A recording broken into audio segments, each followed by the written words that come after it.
We've had conversations over the last 2+ years. We've talked a lot about being stewards of place, about the importance of making sure that we are a public university, not just for our faculty, staff, students, and alumni, but for our entire community. And tonight is a wonderful example of that. Us being able to host this documentary that talks about the history of West Virginia and that brings to the forefront an important conversation. We know that universities have been and must be the place for discovery, thought, debate, and conversation. So we are committed to making sure that's the case tonight and always. So as we go on tonight and we go through this panel and we meet afterwards, I want everybody to think about their place in West Virginia, whether you're from here or whether you've come here like I have. I think it's really important that we make sure that we aren't just coming in and taking little pieces, but instead that we're making sure we're growing and giving back. One of the things I'm really proud of is the fact that we educate a higher percentage of West Virginians than any other university in the state. And we know that because we're a regional public university, those students then stay here afterwards. Because the greatest gift that we have in West Virginia is our human capital. And we need to make sure that we continue to develop that, and that's what we're doing here at Fairmont State. And that, again, that doesn't just extend to the students we're educating here, but hopefully to all of you here tonight. So we're excited to welcome you. I'm thrilled to see such a packed house, and I hope to speak to many of you afterwards, but enjoy the movie. Thank you.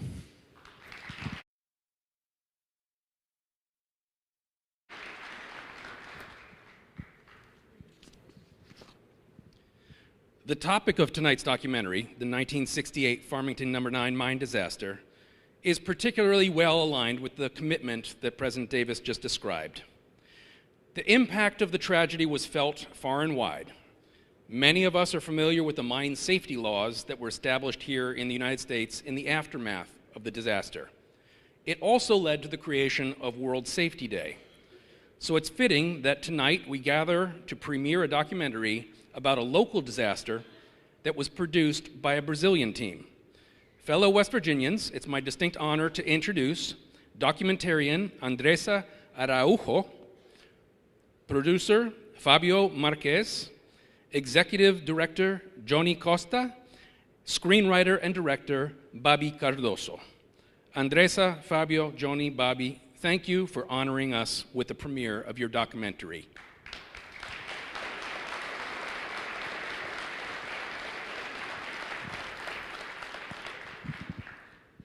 Unfortunately, the No. 9 disaster was not the first nor the last fatal mine accident in the Mountain State. Last week, Steve 𝗵𝗆𝗀𝗃 died at the Rolling Thunder mine in Nicholas County. 𝗵𝗆𝗀𝗃, a foreman, perished while ensuring his crew of 17 miners escaped to safety. Tragically, he was the 5th mine fatality in West Virginia this year. Earlier in November, Joey Mitchell Jr. was killed in the Mountain View mine in Tucker County. In August, Eric Bartram died in the Marfork preparation plant in Raleigh County. In February, Billy Stalker perished in the Black Eagle mine in Raleigh County. In January, Stephen Fields died in the Twilight Surface mine in Boone County. Their deaths, 57 years after the Farmington No. 9 disaster, remind us of the gravity of the topic of tonight's documentary.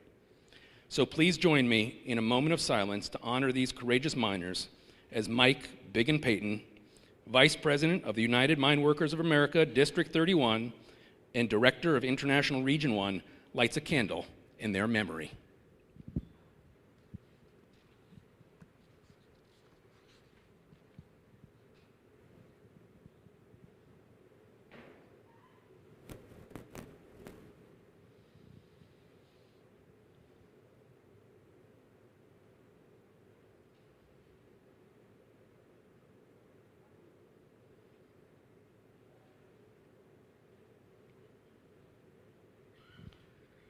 Ladies and gentlemen, momentarily we'll begin the English language premiere of A Day to Remember. Upon the film's conclusion, Andresa will address the audience. Then she will moderate a panel discussion with 3 local experts. Next, we will have a question and answer session with the audience. You all can submit questions using the bottom portion of your program. It's perforated, so you can just tear it off. If you would like a particular panelist to answer, please indicate that on your question. Now, I ask that you please silence your electronic devices and enjoy the U.S. premiere of A Day to Remember, the history that inspired World Safety Day.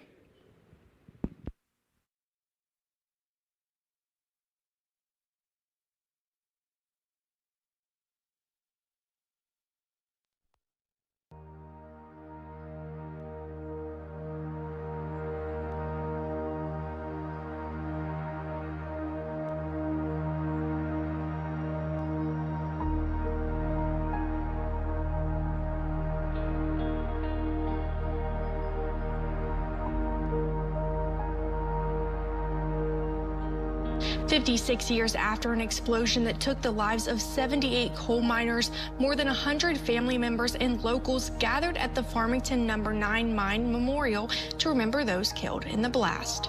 In attendance at today's ceremony was West Virginia Senator Joe Manchin, a Farmington native who also lost family during the tragedy, as well as a Brazilian documentary filmmaker who came all the way to West Virginia from Florida to experience the ceremony firsthand. One thing for me was super important. We are here in this ceremony, so 56 years passed, and this accident never ends. When one worker don't return to home, this day stay open forever. We miss this person.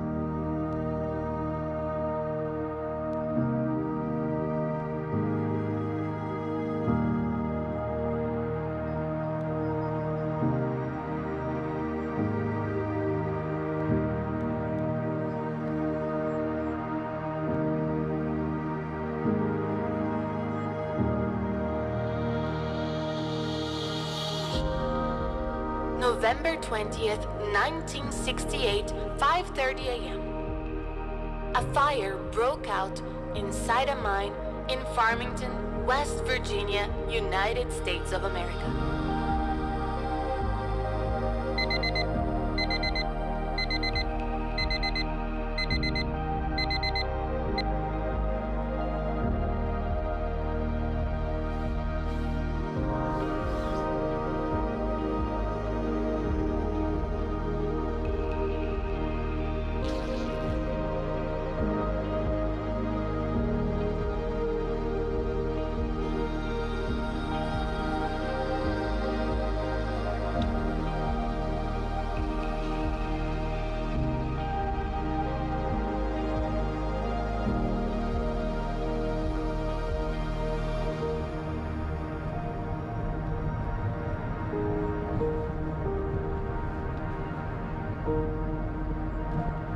The shift at the Farmington mine was scheduled to change at 8 a.m. But around 5:30 a.m., the first power outage hit, followed by an explosion deep within the mine. The shift had started at midnight. At that moment, inspections had already been done to authorize operations. Farmington is a small town in the state of West Virginia, in the Appalachian region. Back then, it had a population of about 500 people. This area played a significant role in both American and global coal mining for several reasons. The Appalachians are known for their vast coal reserves, which have historically been a major energy source for the United States and the world. This region holds some of the largest coal deposits in America. Coal mining has a long history in Appalachia, going back centuries. This activity played a key role in economic development and in shaping the identity of local communities. Coal mining is a major economic activity throughout the area of Appalachia, creating jobs and providing income for all the surrounding communities. Many towns and villages in the region rely on mining as their main source of economic livelihood. What people may not realize is the serious safety challenges concerning the miners' activities. Sometimes I think turning on the air conditioning or taking a hot shower shouldn't come at such a cost. Coal mining after World War II, around 1968, was at its peak. In the recent decades, with the global shift toward cleaner, renewable energy sources, coal's importance in Appalachia has been declining. Still, the region continues to play a role in supplying coal for both domestic and international markets.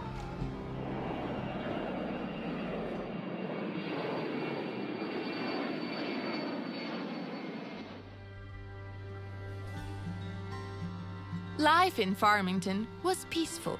Mountains, fishing, and church. The miners used to say the greatest threat in the region was the mountain itself, if it ever turned against the men who dared enter it.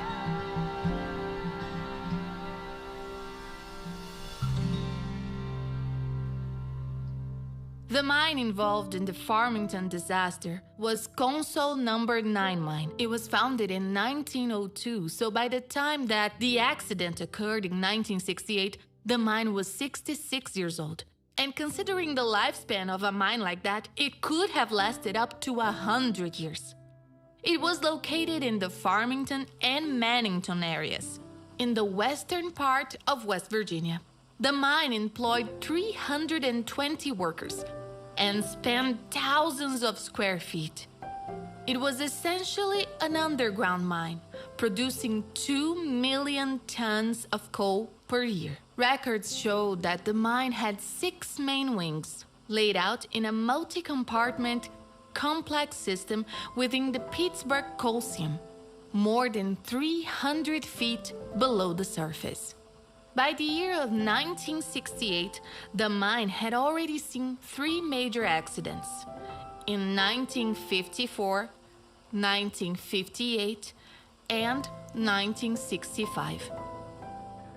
At the Farmington mine, the workforce was a mix of highly experienced miners and newcomers. Their wages could range from $28 to as much as $33 per day. While some of them were just starting their careers in mining, many were men with decades of experience in coal mining. They were deeply familiar with coal mining safety practices and with the risks involved. Among them was the father of Joe Magna, Emilio Magna, who worked as a session boss. My name is Joe Magna. My dad had 30 years in the coal mines, and he was 48 years old. Emilio had come to America from Italy with his family when he was just 3 years old. Like many European immigrants, he began extracting coal from beneath the surface of West Virginia at a young age, just 14 years old. That night, Emilio went down into the mine in high spirits. He was truly happy. It was going to be his final day working underground. The 48-year-old Italian immigrant was celebrating with his family because that coming Saturday they would open their own gas station. From then on, his work would be above ground under the sun. His son, Joe, tried to persuade him, but he remained true to his word. He said he needed to finish his job the same way he had started it. So he took me up to my buddy's house to stay all night, and I told him, I said, don't go to work and we'll go trout fishing. Well, he said, no, I owe them that much. So he told me, probably the first time in my life, that he said, be good, don't get in trouble, I love you, and I'll see you tomorrow. That Wednesday, November 20th, 1968, a day forever scarred in the workplace safety history, Emilio and 98 other men went down into the mine for the night shift. The temperature was below freezing. Humidity and barometric pressure were low, and the wind just kept blowing. Since it was November, a time of extreme cold in the region where the mine is located, changes in gas behavior is expected in this type of cold environment, especially methane and carbon monoxide, which are commonly present in these conditions. With the low temperatures combined with reduced atmospheric pressure, these gases become denser, slowing down their circulation. This is why it's absolutely necessary to have exhaust systems running to ensure safe working conditions inside the mine, preventing gases from building up, which could lead to a major explosion in the event of ignition. My name is Sharon Clellan. Maiden name was Cartwright. And my daddy was David Cartwright, and he was killed in the No. 9 mine explosion. There were 5 of us. The oldest was 10, and the youngest was 11 months. The night that this happened, Daddy didn't even want to go to work that night. He was sick, wasn't feeling very well. And my mom kept telling, David, you don't want to go to work, don't go to work. And he said, but if I don't go to work, they'll put food on the table for my children. And so when Mom went to bed, we could hear her praying, keep your hand on David, keep him safe, bring him home to us again. While the miners worked, their families slept. A mechanic was called in urgently to fix an electrical issue. There was a brief power outage, which quickly came back on. However, on the west side of the mine, no one was responding on the radio. The lights began to flicker, and the mine started to shake. Emilio and his fellow workers unfortunately had no idea what awaited them deep inside the mine in that very cold morning. I think it was around, must have been 7 o'clock, something like that. Danny's mom hollered up and said, where does your dad work? And I said, Farmington No. 9. And she said, it blew up. All evidence suggests that the first shaking around 5:30 a.m. was the beginning of a series of explosions that would follow that day in the Farmington underground mining complex. The Farmington blasts were especially intense due to a large buildup of flammable gases that had accumulated in the mine's tunnels. Methane released during coal extraction is an inherent part of the process, as this gas is trapped in fissures and pores inside the rock. As the mining advances, methane is released, creating an explosive atmosphere inside the mine. When combined with coal dust, also naturally produced during coal extraction, they create tiny particles. This leads to an environment that requires even great caution from the professionals working inside it. At the time of the explosion, the mine was releasing 8 million cubic feet of methane every 24 hours, more than double the rate in the first incident in 1954. Residents have reported hearing the blast from miles and miles away, alerting locals and people in nearby towns to the massive tragedy that was unfolding inside the mine. It was about 8 o'clock when us kids started getting up. We seen Mom, and she was sitting at the table drinking her coffee, but yet crying. And Kathy, the oldest one, asked her, Mom, what's wrong? And she said, I just received word from our pastor. It was our pastor's husband, in regards to an explosion at the mines in which Dad was in.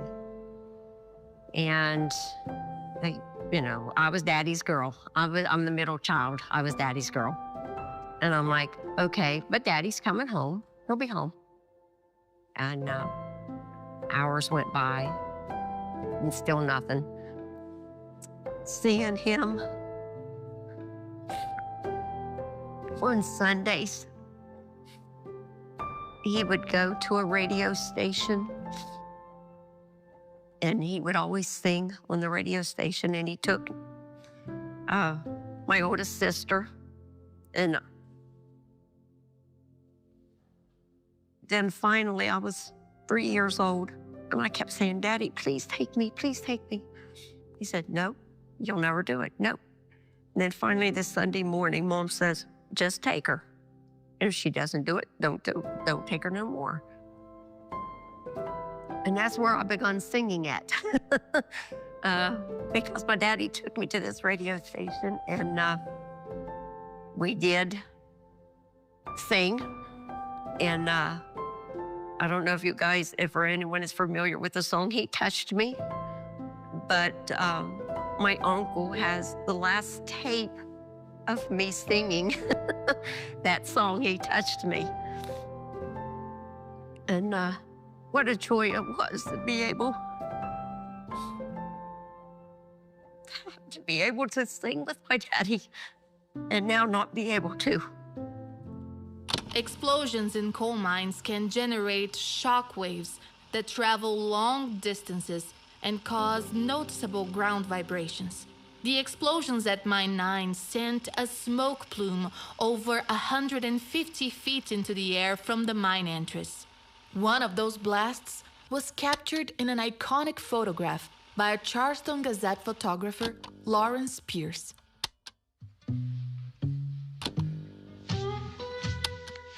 It's easy to imagine that in the city of Farmington, everyone had some kind of connection to Mine Number 9. A father, a brother, an uncle, a grandfather, a nephew. Everyone knew someone who worked there. And that was the story of Paul, one of the youngest miners working that night. He had married while still in high school to a girl who lived near the mine. My name's Judy Snyder Henderson Kuhn. I grew up in this area, just across the hill from Farmington No. 9 mine that exploded in November 20, 1968. I can tell you that the No. 9 mine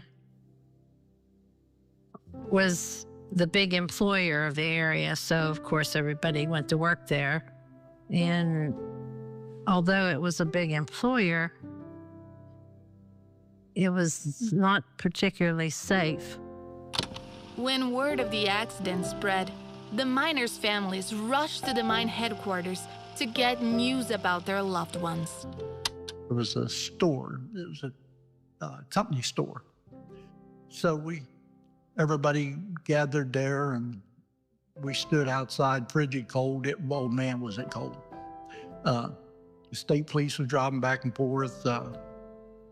People was gathering. We seen some of the rescue team coming on the slope on a man trip.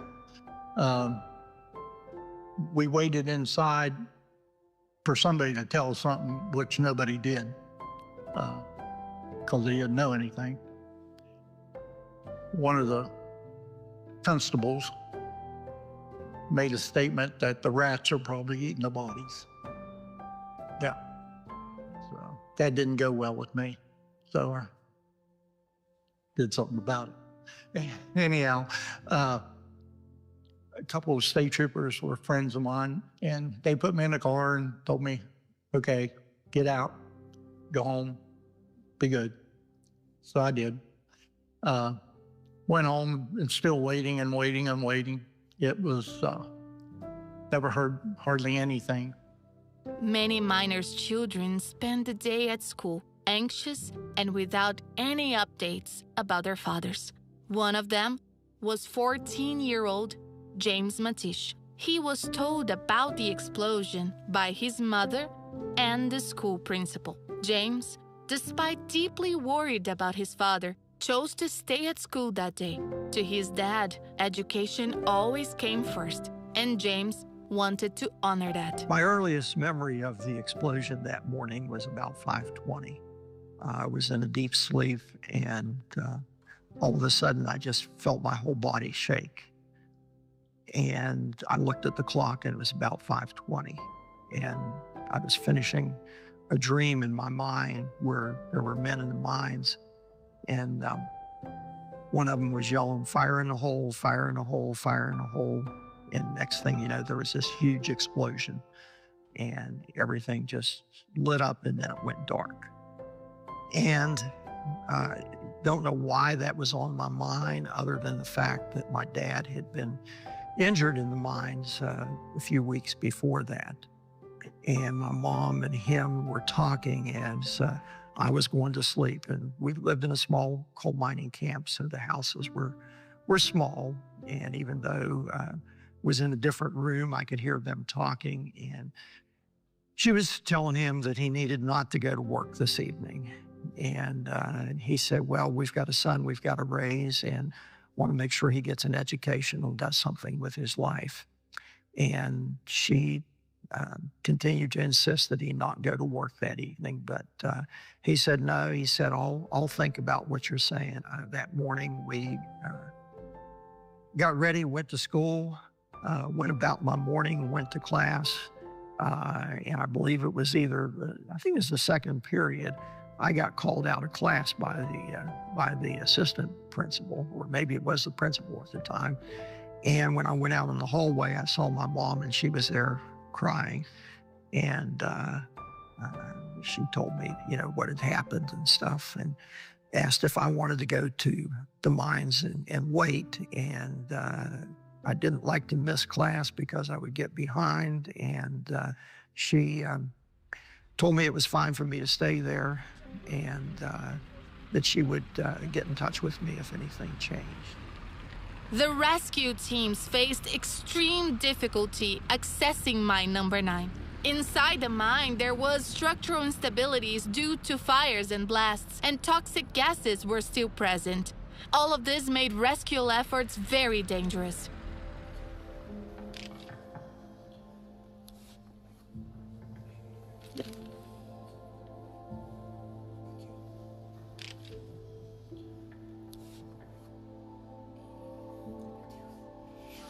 How many workers? I want to say there were seven sections that were working that evening. And when you talk about the evening starts midnight? Right. Midnight? Yeah. Okay. And the explosion starts 5:30? Right. A total of 21 miners managed to escape Mine 9 alive that day. Most of them pulled up by a crane that lowered a bucket into one of the mine shafts. So they brought the bucket in to drop down and lacked 20 feet of reaching them. They had to pull it back up, go to Fairmont Supply to get more cable and put on. Meanwhile, there's more explosions happening. Guys passed out. They finally got the cable in. I just couldn't imagine what them guys went through, and we was hoping that my dad was one that was coming out, but it didn't happen. 24 hours after the explosions, the tragedy was already making headlines in major national and international newspapers. In Farmington, that day, no children went to school. All 12 county schools were closed. The New York Times published a report detailing the mine's infamous history of safety violations. The president of the United Mine Workers of America, Tony Boyle, held a press conference and promised to fight for stronger safety regulations for mine workers. There were many, many news reporters there, magazine people. Yeah, this was the first time I've ever known that to happen. I have all the newspapers with the pictures, everything. That's the biggest thing that I've ever known to happen. Remember the press. Remember the press and how they would write stories and they would twist stories and not really tell the truth because it didn't sell papers, is what I was ultimately able to conclude. That was unbelievable. The pastor's husband, that he came and the morning of the explosion, he came and told Mom about the explosion. And every couple days he would come and update my mom. She really never got no notification from the mines itself pertaining that our dad was never coming home. It came from the pastor's husband. Yeah, it was just like she was out in left field somewhere and no one cared. And it was sad seeing our mom cry herself at night and pray at night, knowing deep down inside, she knew deep down inside he was never coming home.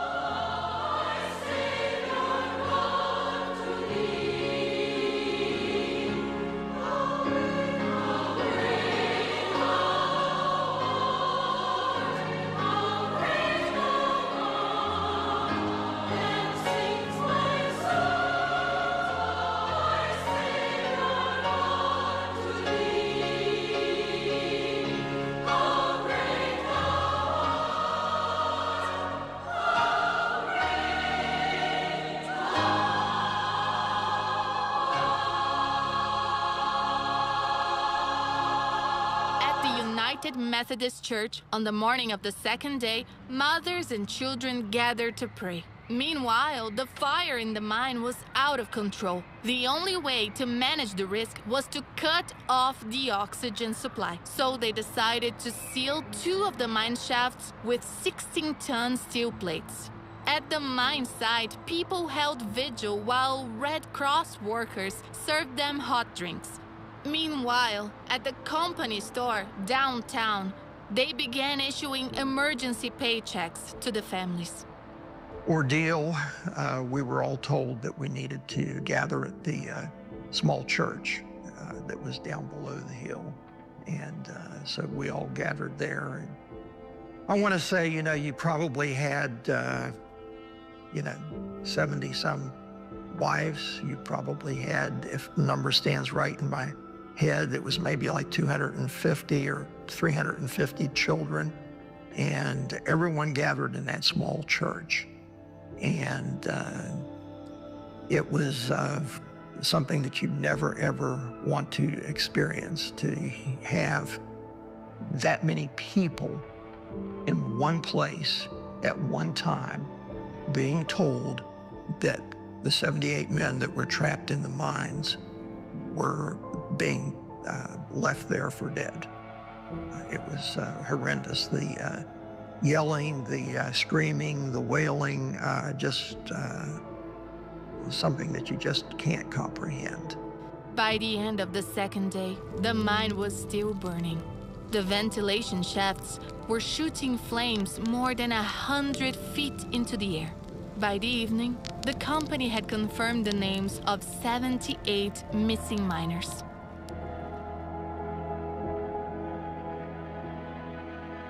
The early hours of day 3 began with a powerful explosion. A 1,000-gallon tank was blasted into the air. Debris from the blast was found nearly a kilometer away. We looked outside, and Mom said that she looked outside, and then, of course, we went to go look. And she said the sky was a reddish-orange color. And she said she knew, and deep down in her heart, Dad was never coming back home. A coal mine is made of several interconnected tunnels. In an explosion scenario like the one that happened on this accident, it is expected that some fire will grow in magnitude and spread throughout the mine. On top of that, the structural integrity becomes compromised, which makes any rescue operation extremely difficult, from putting out the fire to retrieving the victims away from the site.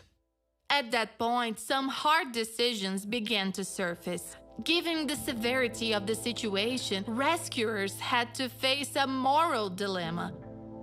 Should they continue risking their lives to search for miners, or should they call off the operation? In addition, Day 3 brought devastating news. The air quality samples that were taken inside the mine showed that the atmosphere could no longer sustain life due to the high levels of carbon dioxide and methane. The only section of the mine where air quality samples came back positive was the east wing, the one area that had not been hit by the explosions. Families remained in vigil at the church. The schools reopened, but some children didn't return. Some even refused to eat. You know, but to kiss your father goodnight, hoping he'd come home. Oh, and that was something else too. You know, I always said I was Daddy's girl. I wouldn't even eat breakfast until my dad got home. I don't completely remember, but Kathy said that it was several weeks before I ever ate breakfast. There was a cloud of sadness over Farmington. While some held out hope that the missing miners would be rescued alive, others began to accept it as part of the harsh reality of the profession. The truth for miners at mine number 9 was this. The mine was in its worst condition ever, and coal dust reached up to their knees. The lack of a proper ventilation system could be blamed on several factors, including, for example, poor maintenance. You can even have a ventilation system installed, but if corrective and preventive maintenance isn't done properly, that system will quickly deteriorate and fail to work effectively. Another factor was the absence of adequate regulations. Some companies operate without proper systems in place and ignoring key parameters for a safe ventilation. It can also be due to a lack of awareness. What's the actual risk, the danger or not of having a proper ventilation system? And of course, there's the issue of investment, the safe conditions needed for operation. These elements must be prioritized. Who's in charge of that? What are the most critical investments we need to make to ensure safety, well-being, and ultimately productivity inside the mine? And I remember him the weekend before the explosion, talking and saying how the conditions in the mine had changed and deteriorated, and there wasn't enough rock dust, that they were working in coal dust knee deep, and that he was afraid that the mine was going to explode. But if they would have just listened to the men, that it was bad down there and they couldn't hardly breathe, they couldn't hardly function. If they weren't so dead set on meeting quotas, you know, Dad said they had quotas they had to meet. They had to go so far every night. If they weren't worrying about that and worried more about the safety, then I don't believe this would have ever happened. On this day, crews began sealing some shafts and opening 2 new ones, closer to the area where miners might still be located. The company held a press briefing and spoke about the new drilling operations, but the slow progress frustrated many who asked, "You're not trying harder because you think no one's left alive, aren't you? You have to try. My brother is in there. We know he's alive. You guys need to make contact." The company simply replied, "There's a limit to what we can do." The waiting was terrible. You think you've got it bad, but you look at another family that had I think it was 14 or 16 kids. How in the world, that woman, I mean, she had her way to heaven way before anybody even thought about it. To have that many kids. And in the evenings, I would end up going to the mines.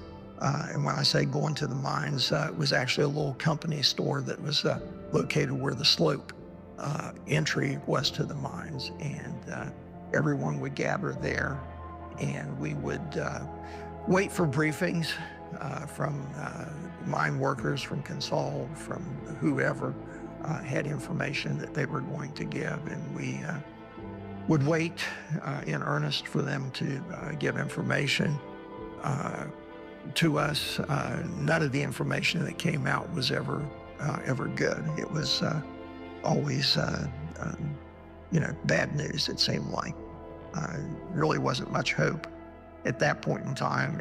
And at that point in time, the company responsible for mine number 9 could no longer do anything to ensure the miners would be rescued alive. But there were, in fact, several measures that could have been taken earlier to prevent a disaster like this from happening.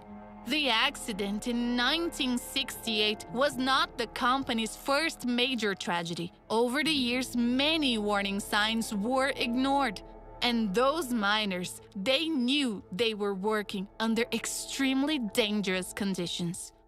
In conditions of extreme cold outside the mine, when the ventilation system stops working, some warning signs become quite clear. We typically see rising temperatures inside the mine, people struggling to breathe because the air gets denser, and a rather noticeable increase in airborne dust. When the miners saw the first power outage on the day of the accident, they didn't realize how serious it was, as blackouts were very common, and the safety devices were frequently shut off. There was too much gas, not enough air, too much coal dust, and very little rock dust. They fought tirelessly against the dust that coated the machines and equipment.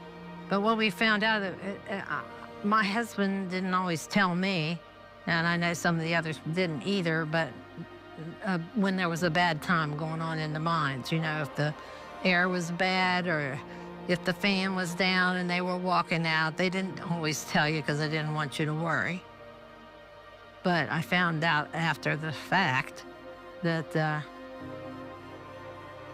the fan in the mine had been down that night, and nobody warned them. And so the gas spilled up and it exploded. It's important to point out that 4 months before the accident, one of the miners' compressants caught fire. Inspectors overlooked non-compliance issues and safety hazards. The miners asked for help from unions, supervisors, and even state mining officials. In 1967, 3 inspections were carried out, and they had already flagged the issue of accumulated coal dust. In 1968, before the explosion, inspections revealed the exact same situation. 19 days before the disaster, another inspection reported the same risks, including the threat of fire due to methane buildup. Told us that they were going to blow the top of the mountain off because they're not rock dusting, they're not maintaining ventilation, the stoppings are back, and he was really worried. The dust inside the mine was sometimes so thick that miners couldn't even see one another. When they raised concerns to their supervisors, they were often met with, "If things are happening the way you're telling me, then someone isn't doing their job." So the miners would ask themselves, what do our leaders actually believe their job is? They also filed reports with the safety committee, but almost nothing ever changed. Those miners were able to predict their own deaths before November 1968. Company President John Corcoran issued a statement that day promising the mine would not be sealed as long as there was any chance someone inside might still be alive. 2 inspections were conducted, but they brought little information and almost no hope to the miners' families. Some relatives refused to go back home and chose to sleep in the church instead. The lingering question was, why didn't the miners make it out? There are several reasons we can point to explain why it was so hard for miners to evacuate in the first moments after the explosion. The fire that spread very quickly, the lack of warnings and early alerts, and the thick, dark smoke that filled the space. There were also the narrow, maze-like tunnels, and of course, the panic, the despair brought on by the emergency. These are just some of the potential reasons why evacuating the mine proved so difficult for those miners. At the start of day 6, air sample results revealed that the mine's atmosphere could no longer sustain life. Near the area where those samples were taken, it was believed that 2 to 3 mining teams were located. In a fire of such a scale as that, one that burns for several days, conditions for sustaining life start to become increasingly unfavorable. The fire itself consumes the oxygen in the mine's tunnels. It also produces large amounts of carbon monoxide, a gas that's toxic to humans, and extreme heat only adds to the danger, making survival even less likely in situations like this. Also, on top of all that, those explosions that continue over a long time naturally begin to damage the mine's structural integrity. In this case, collapses were even felt on the surface. That would have made the possibility of survivors extremely unlikely. That day, they also used a high-precision microphone, capable of picking up a whisper from 100 feet away, but the only sound it captured was the water dripping. These triggered a wave of support efforts for the families. They sent cards, they sent letters, I still have them, that people sent and wrote really nice things in. Some people sent money. There was a lot of money that was sent into the town of Farmington that we never saw. We're not sure exactly where that went. But, I mean, they sent... people sent food, they sent stuff for the kids, because it was close to Christmas time. And a lot of people just, they wrote a lot of cards and letters, everybody got them. Rescue teams received many suggestions on how to reach the miners, but none of them were considered viable. One man claimed to have had a vision and knew exactly where the miners were. He asked to be put on a plane. Other miners from nearby sites refused to go into the mine that tragic day, saying it wasn't safe. They said they wouldn't go back until the mine was treated with rock dust. That day, the air quality samples confirmed that the air was poisonous, and there was no way anyone could survive in those conditions. The microphones and phones that were lowered into the shafts were not picking up any signals. And a lot of the holes that they drilled and got the mites down, they melted. That's how hot the mines was. Media coverage was constant. That same day in Washington, a press conference was held, sparking a strong reaction across the US and Canada. People said the law was terribly weak and protected only corporate interests. And the miners said they always knew exactly when the federal and state inspectors would be visiting the mines they worked in.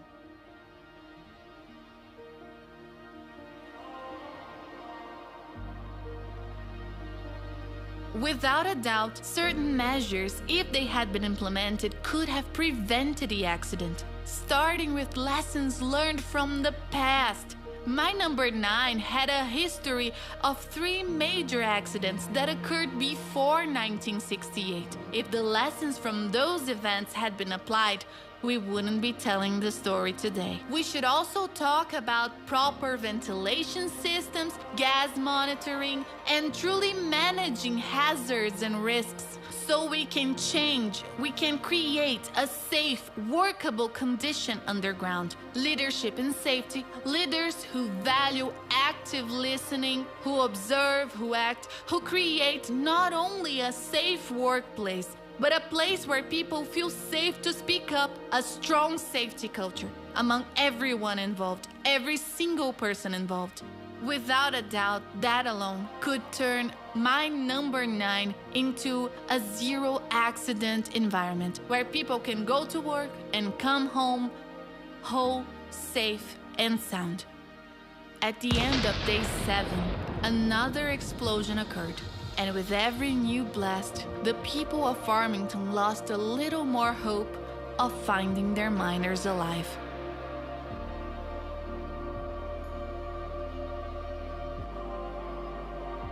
Day 8 was the day before Thanksgiving.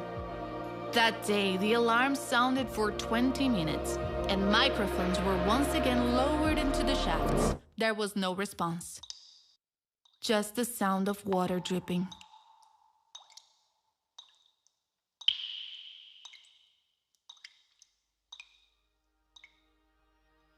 The governor of West Virginia came to Farmington to show his support. That day, Thanksgiving baskets were handed out to the families. Some of them, they refused to accept the baskets. And one wife, she said, "Do you know what I want? I want to hear voices. I want God to give us a sign."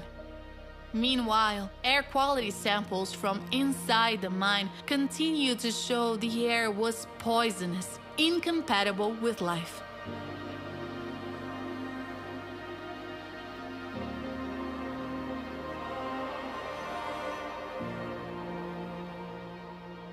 To answer that question, we need to go back to a previous accident that happened before the 1968 one, an accident that happened in 1954. After that event, it became clear that the miners were afraid to speak out the safety conditions they were exposed to. Also, miners were paid bonuses for productivity.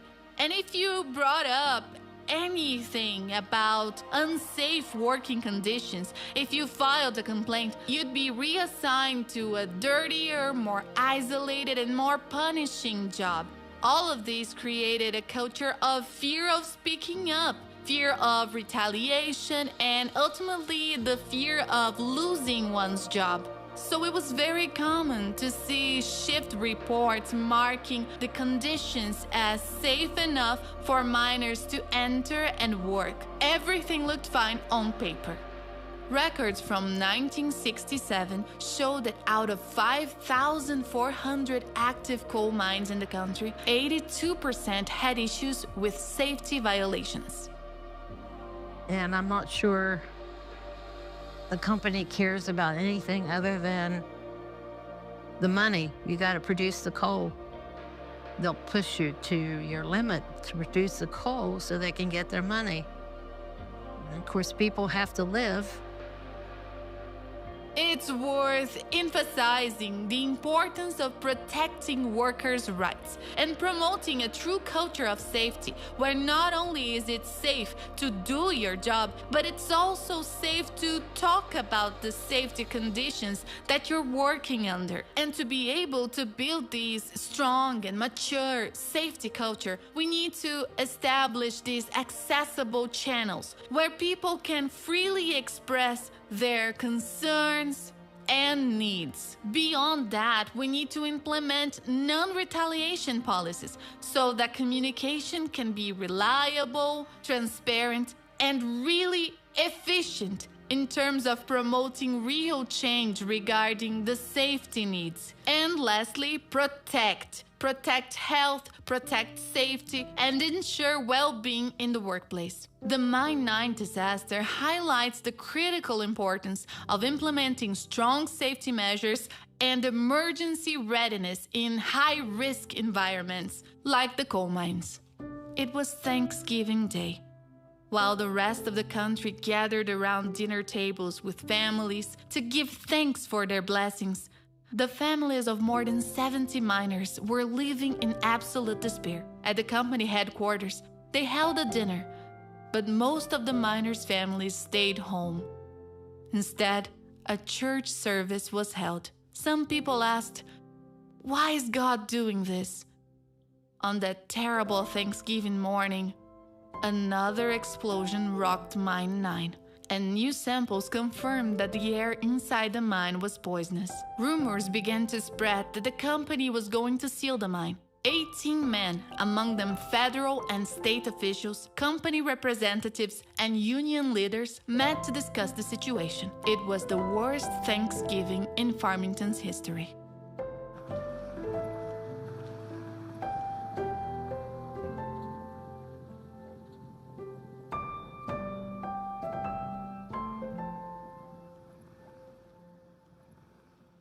Yes, it was possible to identify that at the time, the role of safety professionals was in development. There were already courses, some of them specifically focused on safety and mining, but they were less comprehensive. There was growing awareness about the importance of the subject. Some companies were even beginning to hire safety professionals in order to help them manage the risks. It was a time of transition.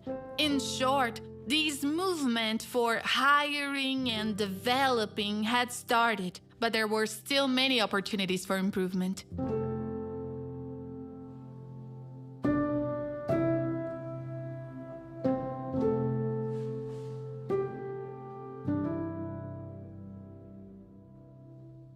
The air inside the mine was toxic, and even if the workers had survived the 20 major explosions and the many smaller ones that happened, they would have eventually run out of air. So, sadly, at that point, the only option left to actually manage the danger was to seal the mine. And of course, the issue that you had at the time was, well, if they were still trying to get air into the mines for the miners, are you then fanning the flames from the explosions and creating, a worse situation that caused it to continue to boil up all those times? Normally if there's an explosion, from what I've heard, there's an explosion and that's basically it. This one continued to churn and burn and blow up. Thus, on day number 10, families were called to the church. There, company president John Corcoran made a formal statement confirming what everyone feared. There was no way to reach the men. There was no chance that the men were alive. There was no other choice but to seal the mine. He said in his speech that this decision had been agreed upon by state and federal agencies, thereby sharing some of the accountability. There was a lot of weeping. Some asked him, "Do you think you're God?" Soon after, 90 trucks arrived, carrying 1,600 tons of rock. Those were dumped with 1,000 tons of limestone into the shafts where the first explosions had occurred, and into the hearts of every person in Farmington that day. So that they finally had to seal it. And when they sealed it, it was all over them. There was no hope for anybody to come out, and they pulled the plug. And that was the end of it. I told my sisters and my mom, I said, "It's the deepest grave we'll ever see." For many years, I blamed God for this, which is normal with us kids, and so, even though, we know it's not God's fault. Growing up is one of the hardest things anyone could ever do without a dad. We've missed out on so much when it comes to having your dad by your side. So much. A lot of A lot of women went on with their lives, but yet there was a few that didn't, or several, I'm sure. But they went on with their lives. They found other spouses, got married, had more children and so forth. But there was no one for my mom, no one else other for my mom but my dad. And with that, it was a struggle. A lot of times we got what we needed, not what we wanted. The pain spread across the coal mines. It was the death of hope.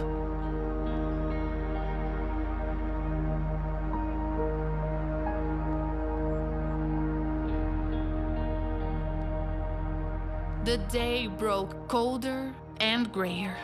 In churches, pastors preached forgiveness. At the White House, demands were made for new laws. Some people in Farmington said there will be no Christmas, no holiday, not until the mine is opened again.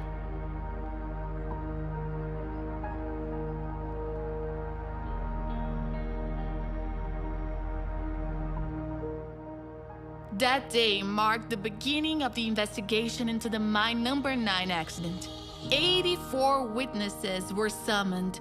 However, only 47 appeared for the hearings, which lasted 3 days. Among them was the foreman, who handed off the shift but didn't sign or fill out the shift report before leaving the mine. It was discovered that inspections on preparedness and response systems were done on Sundays by just 2 mine employees over the course of 4 hours, something nearly impossible given that the mine spanned 8.5 square miles. This became evident throughout the investigation, interviews, and testimonials, because it was impossible to perform such inspections safely under those conditions. It was revealed during the investigation that the ventilation system had been damaged and compromised for years. I don't know that they'll ever know for sure, but I do know that there were reports of the ventilation system having gone down and it being ignored, the miners having to walk out of the mines because the fan system, there was a device called the 𝗵𝗄 alarm system that was supposed to set off alarms in the bathhouse and maybe elsewhere to let people in authority know that the fan was down, that when the fan goes down, the ventilation is messed up in the mines. And as a consequence, it's not safe for the men to be in there working. And there was some evidence that was uncovered at some point in time that established that there had been a set of jumper cables used to bypass the 𝗵𝗄 alarm system so that the alarm was not sounding, and if the alarm was sounding after so long as I understand it, then the power would shut down in the mines, and that would cause the men to have to walk out. And that's what happened. We know that's what happened, but we didn't learn this in time for our lawsuits to do any good. They told us the statute of limitations had run out. And so the guys were never really held responsible for it. We did have the opportunity, if you want to call it that, to see one of the electricians. He lived in Fairmont, and when we found out who it was, there were about 4 or 5 of us that went knocking on his door. And we asked him, please tell us who told you to do that? Why did you do that? Just trying to ask him questions. And of course, he was crazy because he didn't like the idea that everybody knew that. And he said, just don't worry about it. He said, it's all over with and done. He said, just don't worry about it. Just go on. And we're like, you're telling us to just forget him and just go on when you did this? You need to tell us. And he just was very adamant he wouldn't. You could tell he was very upset that somebody knew, but he never told. The survivors of this tragedy, they refuse to call it an accident, since no preventive or control measures were taken before the disaster occurred. But I do not feel it was an accident. I feel that it was all about the mighty dollar and not about the men, the workers. And I'll go to my grave believing that it was, I shouldn't say this, but to me it was just murder. They killed these 78 men because they wouldn't listen. I don't believe that there's such a thing as an accident in the mines. It's self-made. If you stop, look, listen, and think, it won't happen. Everything is man-made. Everything is man-made. If stoppings are back, the ventilation ain't up. If you don't have enough mean air going around the miner. Just to think, if he had had the proper gear, the proper ventilation, I could possibly have had my daddy. My family would have had our daddy. Wouldn't have had to struggle like we did. Gary Martin, he was one of the guys in the bucket, the last ones to come out. I said, Gary, what do you actually think happened? And he looked at me, he said, murder 178 times.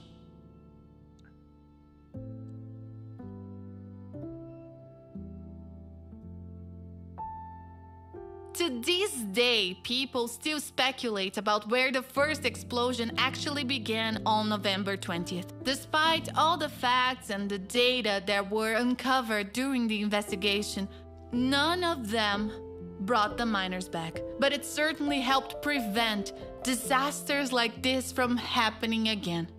The investigation was closed many, many years ago.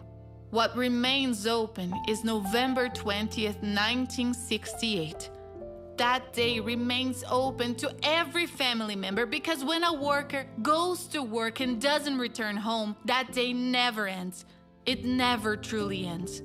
So you need to know this, ladies, that if you have a man in there and something like this happens, it never ends. It never ends. So you have to back them. You have to tell them, come on, guys, let's try to straighten this up because we can't let them do this to us. Because your life will never be the same. And your kids will pay for it so that nobody forgets. Because if they forget, it'll happen again. So that's an important thing, that people remember that these kind of things happen to everyone and that they should be real careful with reporting things. If you see something's going wrong, report it. I mean, don't take that chance. You relive that over and over and over again in your mind. And the thing was, you never had the closure that you would expect when someone in your family, passes away. Like I said, it still hangs with you. There's no closure, okay? There's no closure. Today, at the site of the explosion of the mine, there is a memorial. And that memorial is not just a place for paying respect. It stands there to remind all of us that life is non-negotiable, that jobs can always be replaced, but people never.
If the families of the victims found any peace, it was in making mining safer for thousands of others. To tell this story is not just to tell something that ruined many lives. It's also to tell something that saved many lives. Since 1 year later, the U.S. Congress passed the landmark Federal Coal Mine Health and Safety Act.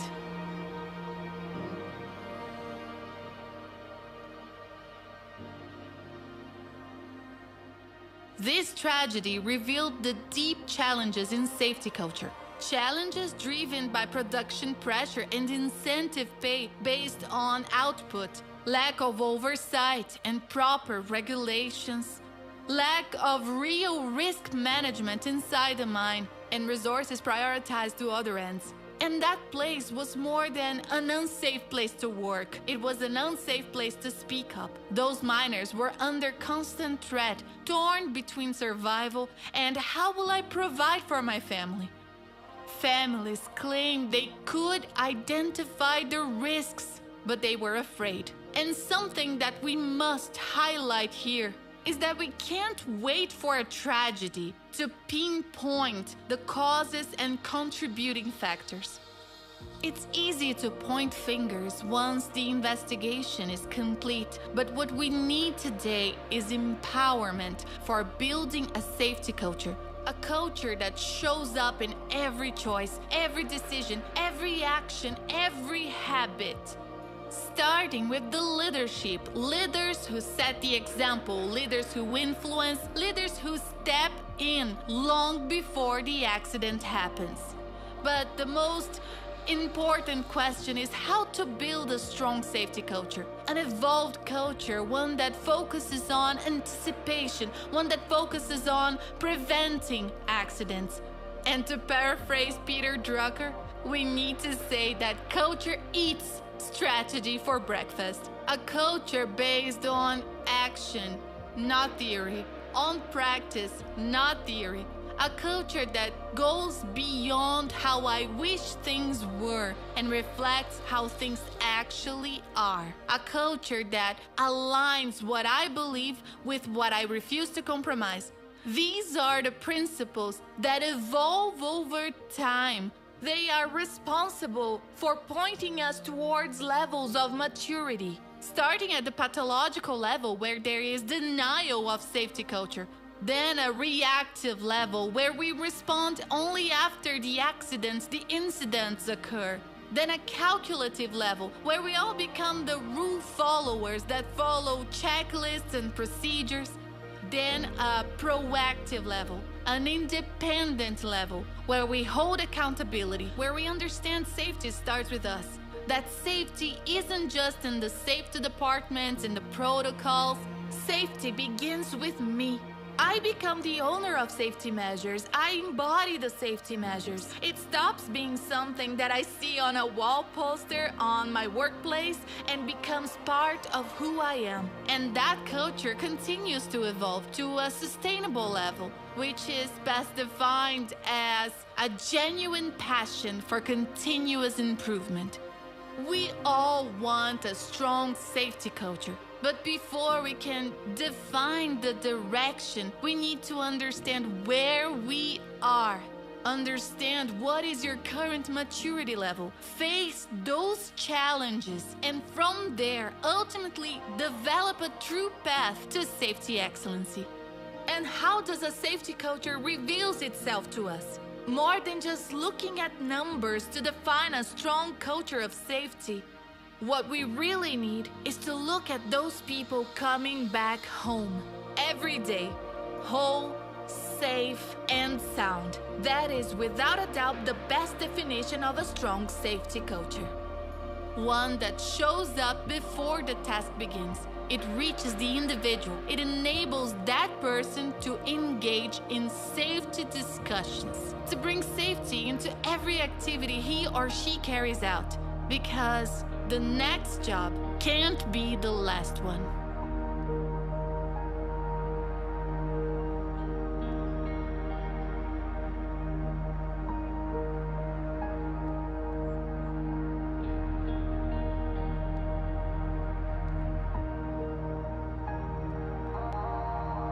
If you asked me, where is safety? I would tell you, it's in every arm, in every dream we pursue through our work. The mission of safety spans generations, and it becomes real when we make it home.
It is now my pleasure to introduce documentarian 𝗬𝗲𝗀 Araujo. She brings 25 years of experience in supply chain management and leading safety culture transformation in Fortune 500 companies. She holds degrees in civil engineering and occupational safety from the University of Campinas. 𝗬𝗲𝗀 then earned her master's degree in environmental diplomacy from the University of Geneva and specialized in sustainability at the IMD Business School, both in Switzerland. She's also a graduate of the Japanese management experience and studied personnel management and coaching at Ohio University. 𝗬𝗲𝗀 is the author of 16 titles, including the book Safety Culture, the first publication on the subject in Portuguese. She's trained more than 35,000 safety leaders in Brazil and internationally, as well as representing Brazil and the environmental, health, and safety sector at the United Nations headquarters and International Labor Organization. She is recognized as a safety leader by Belgium's Conference Board. She has been honored twice by PepsiCo for her achievements and has received more than 10 professional awards. Currently, she is dedicated to researching and making safety culture knowledgeable and more accessible. Please welcome 𝗬𝗲𝗀 Araujo.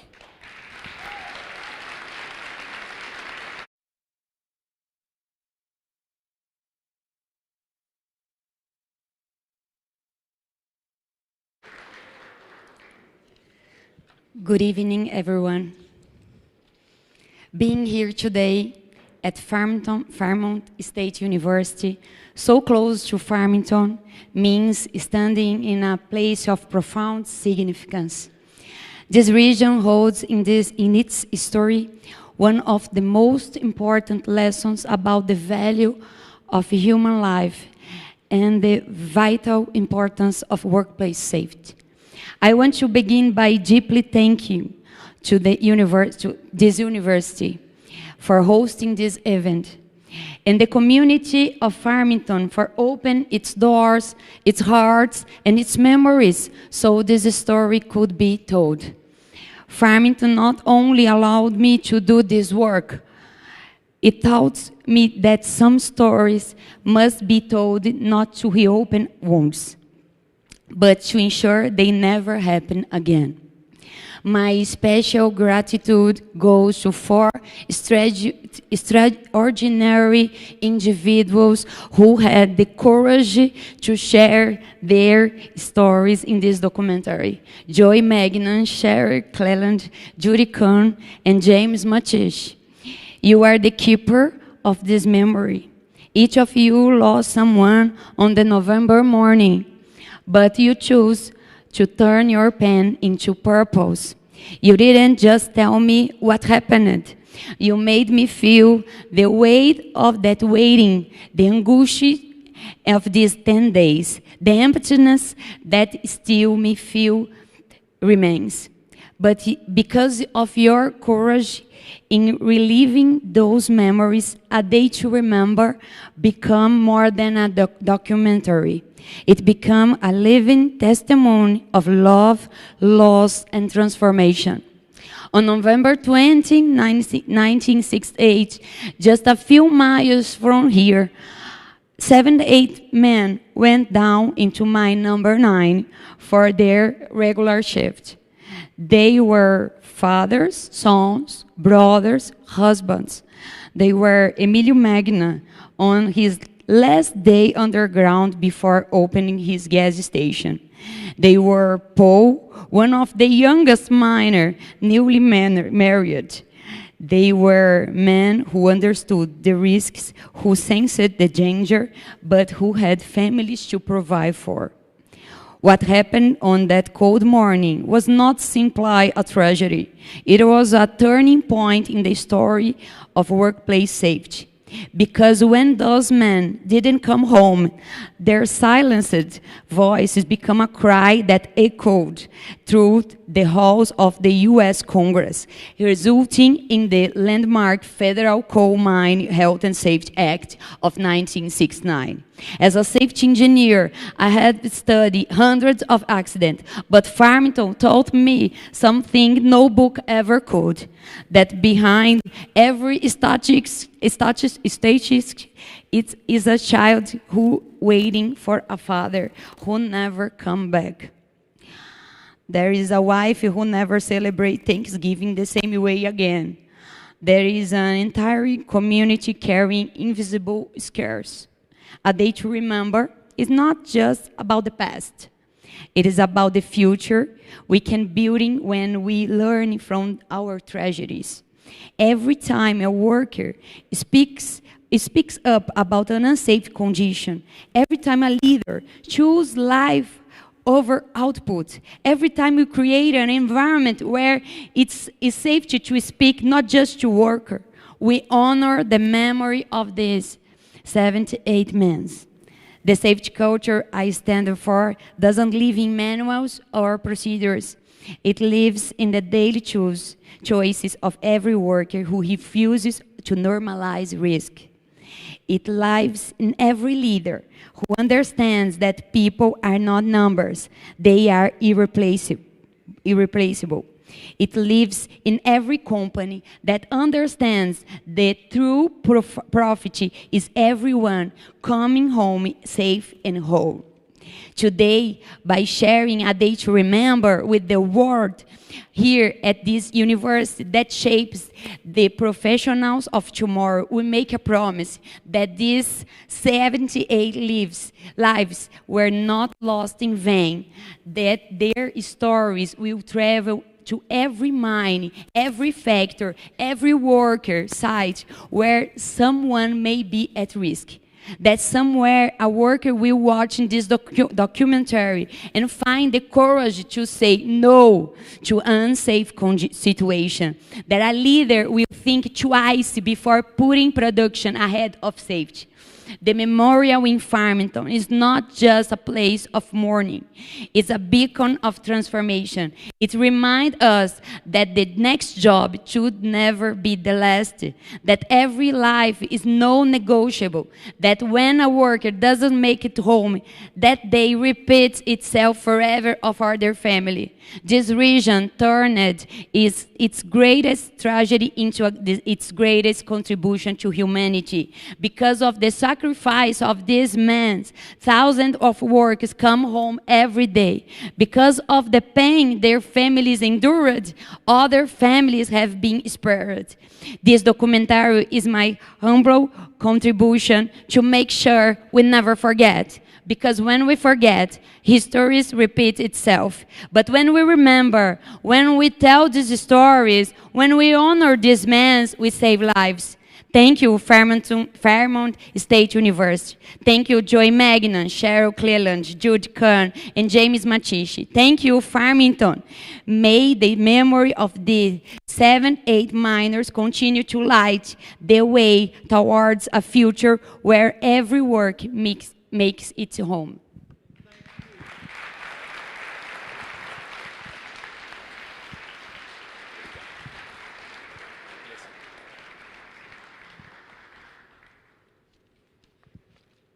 Thank you, Andressa, for your inspirational words. Now, please allow me to introduce tonight's panelists. First, a man known to many audience members, 𝗵𝗿𝗶𝗹𝗹, a third-generation coal miner and lifelong advocate for working people. Mike worked for more than 20 years as a coal miner and dedicated more than 22 years to the United Mine Workers of America. He served as a union organizer, compact coordinator for the Eastern United States, and finished his career as International District 31 Vice President. Mike rose through the ranks to become a respected union leader and a powerful voice for miners in the West Virginia legislature, where he served 24 years in the House of Delegates and 4 years as a state senator. Known for his compassion, integrity, and relentless fight for miners' rights, he leaves behind a legacy of leadership, loyalty, and love for the labor movement, second only to his love for his family. Our second panelist is 𝗤𝗵𝗿𝗆𝗃, a retired federal mine inspector with the Mine Safety and Health Administration. He is a graduate of Shinston High School, attended Fairmont State University, and is a graduate of the Mine Safety Academy in Beckley, West Virginia.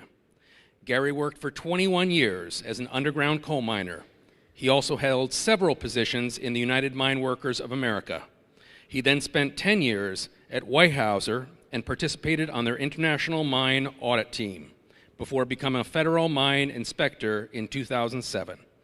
He concluded his career training coal miners in safety requirements for CONSOL Energy. Our third and final panelist is Reverend Dick Bowyer.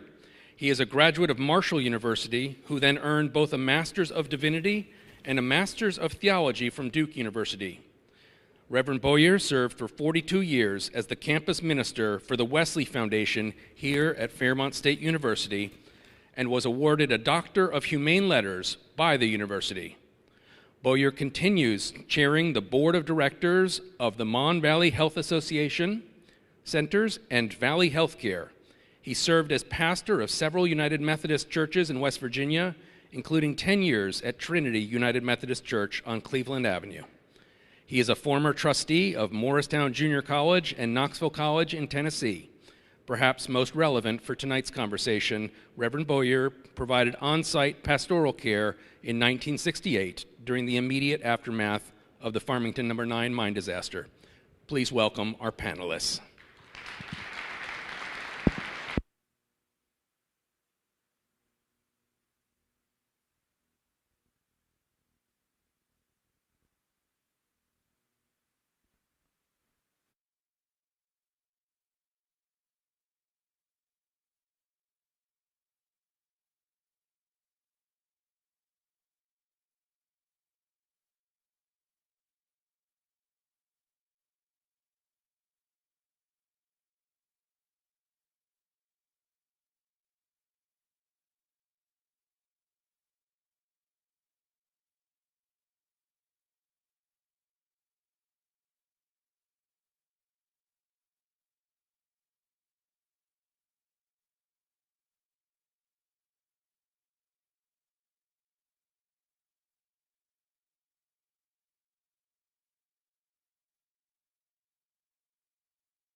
Thank you, gentlemen, to come here this night.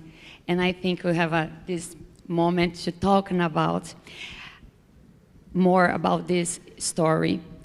So I will start with you, Gary. So I would like to listen to you. I have one question for you. The Federal Coal Mine Health and Safety Act of 1969 was a direct response of the Farmington tragedy. What were the most important regulatory lessons incorporated into this legislation, and how did they transform the industry? Well, let me say,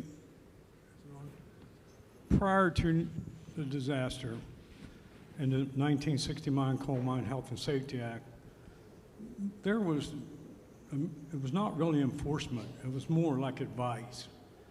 After the 1969 Coal Mine Health and Safety Act, the mine inspectors acquired the ability to punish people who committed violations. Fines were issued. Miners were compensated for being in unsafe conditions. One more important things, there's something in 𝗵𝗁 called 105C.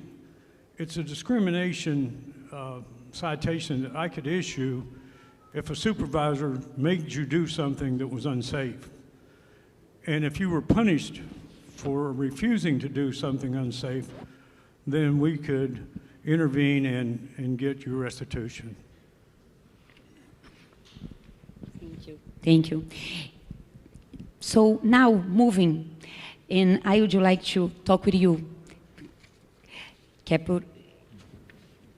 Mike Capuro. So I think we have some questions, just to put more ingredients in this discussion. The documentary showed the disaster impact on national public opinion. How did the media coverage of Farmington change American society's perception of mine safety and workers' rights? Well, I certainly credit the media, quite frankly, for helping the cause of workplace safety, particularly for coal miners, because if you just research mine disasters, just in West Virginia, you will find many, many mine disasters in West Virginia. Farmington certainly wasn't the first mine disaster, and as far as fatalities, it wasn't the highest number of fatalities. The difference in Farmington was when a coal mine exploded, say down Everettsville in 1927 or in Fayette County in 1935, it rocked that community, and the community rallied around those families and tried to get them back on track. But the coal company just went to another location or reopened the mine and found some new miners and went on with life. The difference between Farmington No. 9 and all of those, the world seen for the first time, the world, not just the state, not just the country, but the world seen through satellite imagery, which was relatively new. We watched them, the smoke bellowing out of that shaft, and we watched those families in waiting and praying and waiting and hoping that their families would come out. But not only did the community see that, the world seen that. And that's what caused Congress to act. The pressure from that and the local families marching on Congress acted, and that's why we got the Coal Mine Health and Safety Act of 1969. One thing I want to point out, if you looked at that UMWA journal that was imposed up there, it said 199 miners were killed in 9 months. I don't know if the audience caught that. That was the headline of that journal. 199 miners killed in 9 months. The Coal Mine Health and Safety Act of 1969 saved tens, maybe hundreds of thousands of miners' lives. And the media showed the world what we had to go through. Coal companies didn't give us that. We fought like hell for it. Okay, I believe. Reverend, in addition to improve media coverage, stronger legislation, tower safety standards, and better equipment, what other areas of our society have been influenced by the Farmington Mining No. 9 disaster? I appreciate the closing of your documentary reminding us that we must not forget and the importance of telling the stories. Certainly the media has played a significant role, but the arts have been significant in keeping these concerns and issues alive. For example, there was a song done and presented several places and probably recorded by the Front Porch Country Band called No. 9 Mine. The Mannington disaster is on an album by Hazel Dickens. There's an article in a publication called The Widows of Farmington by Molly Call, which is magnificent, telling the story of those widows who organized, mobilized, went to D.C. and testified before Congress. There's a gentleman who used to work at Valley Healthcare as a mental health counselor who put together a song that I heard back in the 70s, and I spoke to him yesterday. It's a lot of words to the song, but it begins and ends with his reference to his Uncle Matt, who turned out to be a survivor but was in that mine. So Bonnie Stewart's, of course, profound work that gets into the investigation and so forth. And then here at Fairmont State University, just a few years ago, the drama department put together a play called Stories from Farmington No. 9.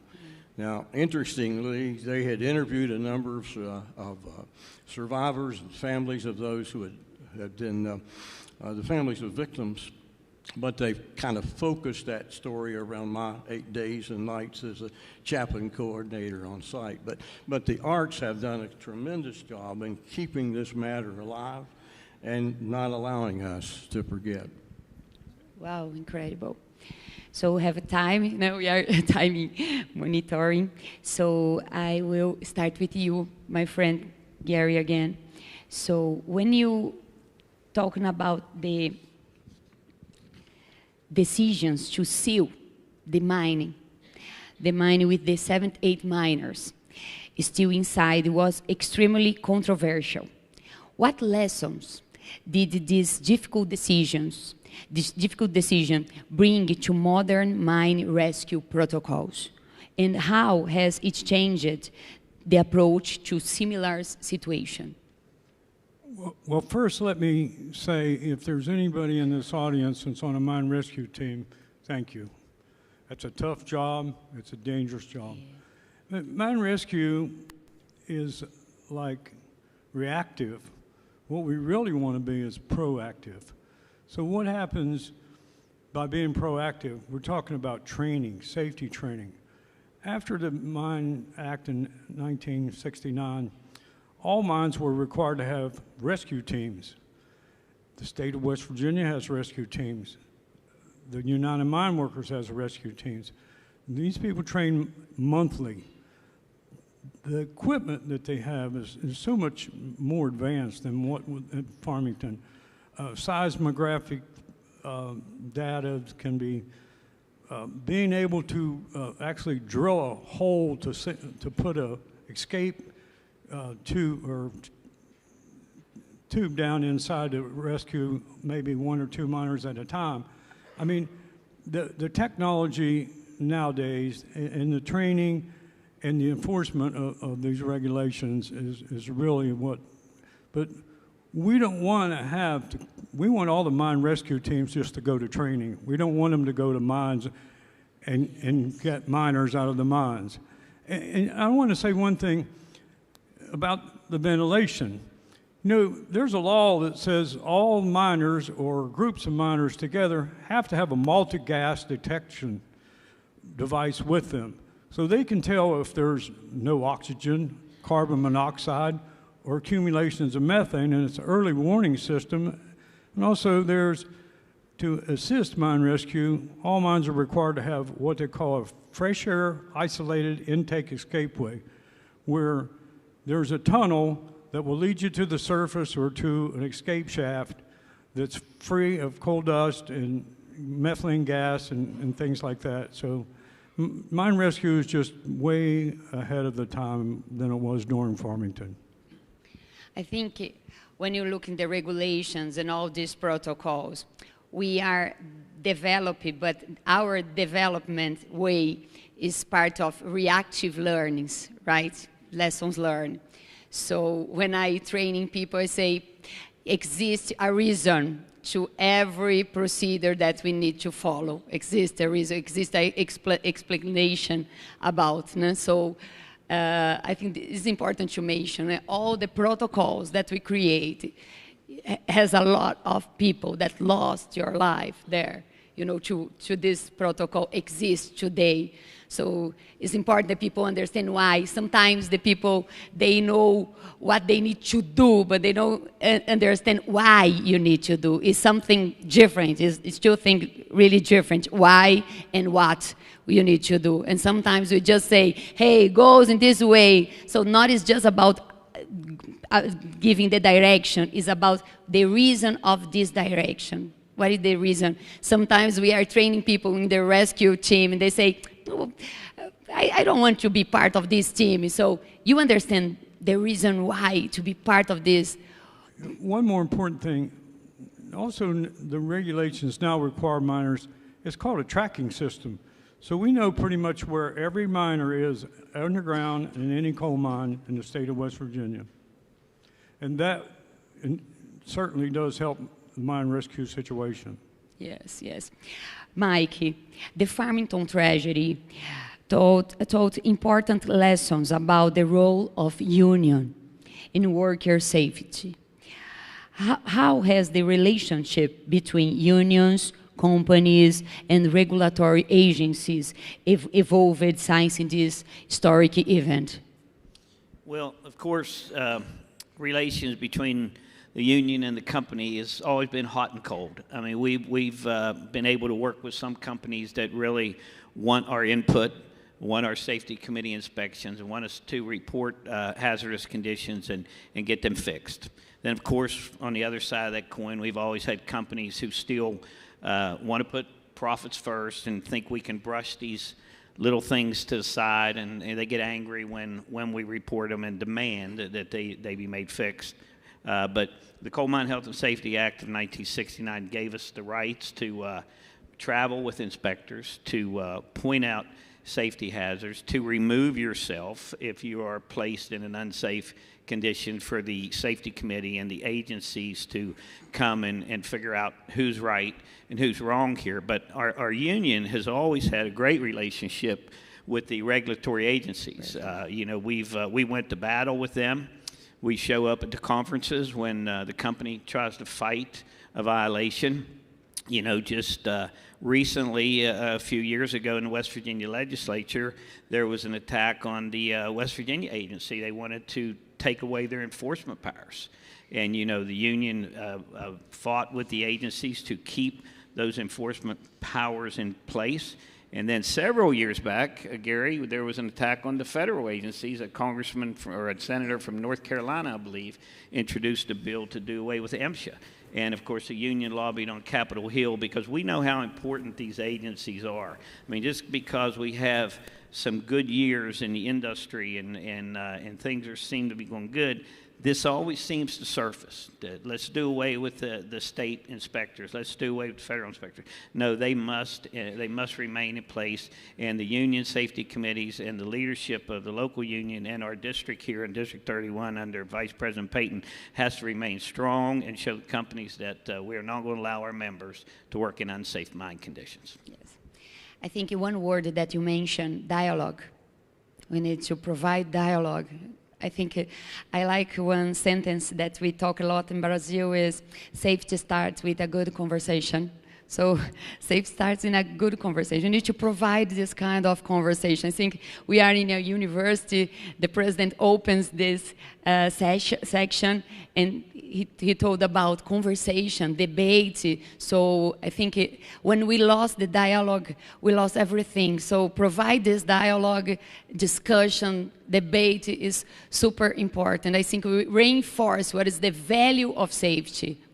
Absolutely. In our contract, we have communication meeting language in there that we're supposed to meet periodically with my managers and union folks, and we can sit around the table and openly discuss without fear of any repercussion, if you have a union contract, without fear of any repercussion, to point out the things that they're doing right, the things that they're doing wrong, and the things we can all do better. And communication is the key, I believe, to workplace safety. And try to find the right language, because now we have different stakeholders, so we need to find the right language to talk with each one, right? Reverend, the impact of a disaster like Farmington goes beyond local borders. How did this accident influence safety practices in mines internationally, especially in countries with a strong mining tradition? Well, the evidence is fairly clear that while there was major legislation in the United States, that did not seem to happen elsewhere around the world. But because, in part, with the media and the fact that so many people all over the world was aware of this tragedy, the heightened attitude towards safety began to rise. And other activities and actions then, I think, followed in other countries, such as your own experience. So while it did not lead to legislation around the world, it led to heightening the interest. And as the documentary indicates, it helped inspire World Safety Day. Yes, and I would like to add, because Brazil is the 5th country with more mining producers. So I had my experience, my background in mining. So this accident influenced a lot in rescue teams and the ventilations and the regulation. The regulation inspired all the regulation. The regulation from Brazil started in 1978, so 9 years after the disaster here in Farmington. So we have understand and seen the influences of this story. Okay. Gary, I will return to you again. The last one. Farmington revealed major failures in the safety culture of the time. How have mining companies learned to develop a more robust safety culture where workers feel comfortable to reporting problems without fear of retaliation. How you see this psychological safety today? You know, think about it, and what goes on in the industry now is a lot better health and safety training. New miners have to have 40 hours of training on the surface, 25 if they're working on underground, 25 if they're working on the surface. Then annually, all miners have to have 8-hour refresher. And you know, the education and training on what to do and what not to do includes like first aid, roof control, dust control, anything that can harm you. So therefore, I really believe that the education and training and it's got to be a safety culture. I worked for a company once, it's called behavioral-based safety. If you learn to work safe, you will work safe. If you learn to be haphazard, you'll be haphazard. One thing that I always, in my mind, said, you're only as safe as the guy working beside of you. And also what, like Mike said, being able to say no, being able to say, I'm not doing that. I don't care if you like it or not, I'm not doing that. And that makes a lot of difference. And being able to say no and not be punished for it makes a major difference. Yes, yes. And when you talk about safety culture, now what is culture? Culture is values and beliefs. So how we teach the right beliefs? Because the beliefs transform into attitudes, in habits, in behavior. So we need to reinforce the right beliefs so we can avoid the accidents. You are the most important person to care about yourself. So how we need teaching these beliefs to create this safety culture. So I think it starts with training. I agree with you, start with training. Reverend, the documentary portrays the profound impact of the mine in number 9 disaster in Farmington. As experts, could you describe the ripple effects that an accident of this magnitude causes, not only on the victims' families, but on the entire social and economic fabric of a mining community? Well, of course, we've heard at least from some of the victims' families, and at the memorial yesterday, I was able to chat with one or two and realize that the impact of that continues to this very day. And even in my own situation, seeing some of the scenes and hearing some of the stories took me back to those times in a way that many other things don't accomplish. But it had a major impact economically and otherwise around here. You suddenly had all these men who were not working, and so there was a great economic impact on those families, and not only on those families, but the businesses where they purchased items and so forth. So there was a significant impact, not only immediately, but that lasted for a significant period of time, so that there's a ripple effect of sorts when these things happen, and particularly because this was so concentrated in a small community, I think it did burst forth in a way that may not have happened in so many other cases. But particularly the social, the economic impact. But concerns with mental health agencies and healthcare and so forth have been impacted with that. In order to be able to respond more helpfully and hopefully to not only those families and victims, but to others who are impacted in different ways. Thank you, thank you. Mike, 𝗪𝗍 Farmington. How have early detection technologies and prevention systems for methane and other hazardous gases in underground mines evolved? technology for methane and other hazardous gas detection has evolved greatly over the years. I mean, if you go back to the early 1900s, they actually took a live canary in a wooden cage in the mines to see if the canary died, then you knew there was gas there, and you got out, to a flame safety lamp, which was used, you know, that you actually had to hold up to the face. And then eventually we had handheld detectors. We had detectors that was mounted on the equipment. We had detectors that was mounted throughout the mine that would send reports to the dispatcher if there were hazardous conditions or hazardous toxic gas in the air. Fire detection systems throughout the mine that would detect CO2 that could send an alarm outside to pre-warn people before something got so far out of hand you couldn't escape or you couldn't get it under control. So over the years, technology has advanced greatly in that aspect, and I think that helps save a lot of lives as well. Okay. I would like to invite you, if you have a final message to share with us. Now I would like to open the mic to listen of you guys.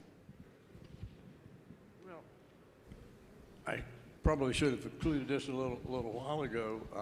Not only lasting impact along safety lines and that sort of thing, but what we did as a chaplain coordinator and those who assisted me have impacted the way responses are now done, not only in mining situations, but to other disasters that occur. We did some things because it seemed the right thing to do at the time. Initially, the media was coming in and just quite frankly harassing the families. They were all gathered in a circle, and the television cameras, a microphone on a long boom, as soon as the tears started to drop, that thing would pop in that family's face and want to know, well, how are you going to deal with Christmas? You know, those kind of harsh and horrible kinds of. So my friend and I, who actually just created the title of chaplain coordinators, decided in the company store to bring the furniture there into a circle with only one entry place, so that if any of those media folks tried to harass, we could stop them from coming in to get to them.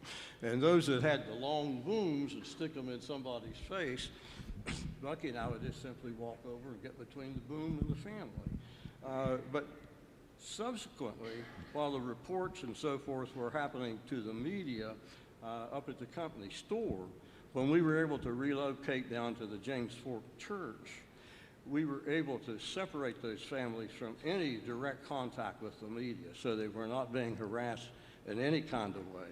And then we were able to require and to get the agreement that the first announcements of those readings of whatever the gas level and so forth was presented at all. They were brought down and told to the family members first before they were told to the media or elsewhere. And then we were able to bring in addition to the trailers that were bought there for the company and the federal and the union and so forth, to bring in a separate trailer and be able to not only have a little prayer chapel for those who wanted or needed that independently, but to provide a space for childcare. And I was able to work with students here at Fairmont State to come out on their breaks and so forth and spend time. So whenever those news announcements were going to be and families would gather at the church so they would not be pressed with little children, we had students there that were doing childcare. Well, many of those kinds of things now are being implemented in disaster responses everywhere. So I feel very strongly that Farmington No. 9 has introduced some very positive things in the lives of people in the faces of disaster.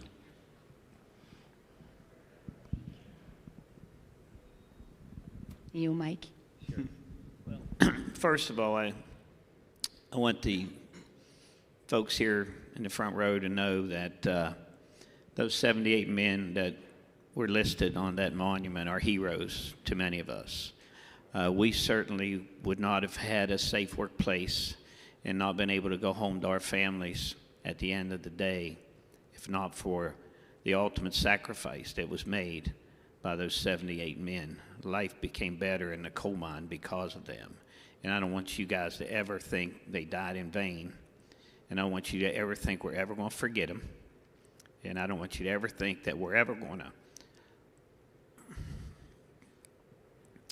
let laws go backwards without a fight because of what they done. I think you said it best. If we don't remember the past, we will return to the past. And we got to remind our elected officials, there's a few of them in this room today, that we need health and safety standards to be first and foremost, not only in the coal mines, but in every workplace. We cannot allow coal companies to come in, try to reduce these standards. We cannot allow coal companies to come in and try to do away with enforcement agencies that we depend on every day to make sure that we go home with all our fingers and all our toes, and we get to hug our kids and our grandkids at the end of the day. So remind your elected officials how important it is, because they hold the keys. They hold the keys. It was that close to losing the enforcement powers in the West Virginia Mine, the Office of Mine Health and Safety, just a few years ago. And as hard as we fought, unfortunately, a coal miner got killed about 3 days before they was going to run that bill. And they pulled that bill off the agenda. Unfortunately, it took another death to beat that bill back. So we got to remember who we put in office, and once they're there, we got to remind them how important it is. But you folks in the front row, we love you, and we'll always remember your families.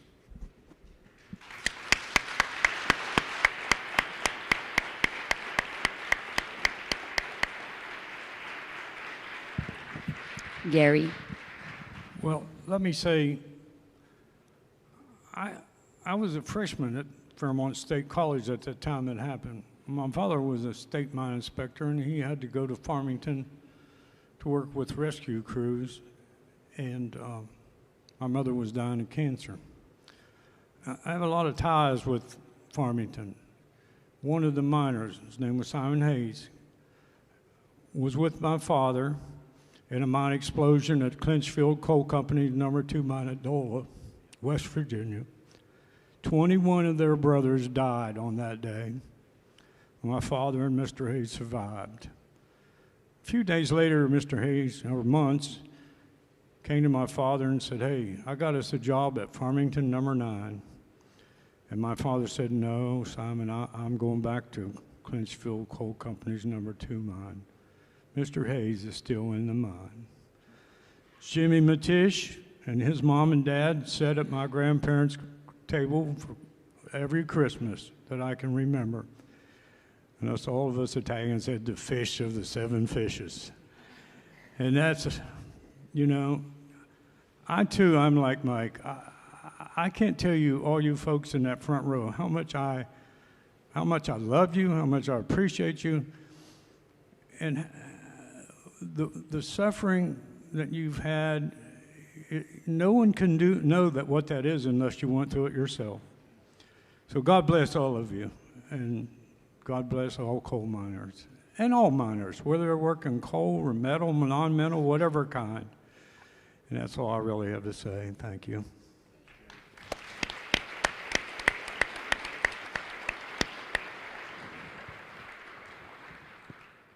Thank you, Andresa, Reverend Bayer, Mike, Gary.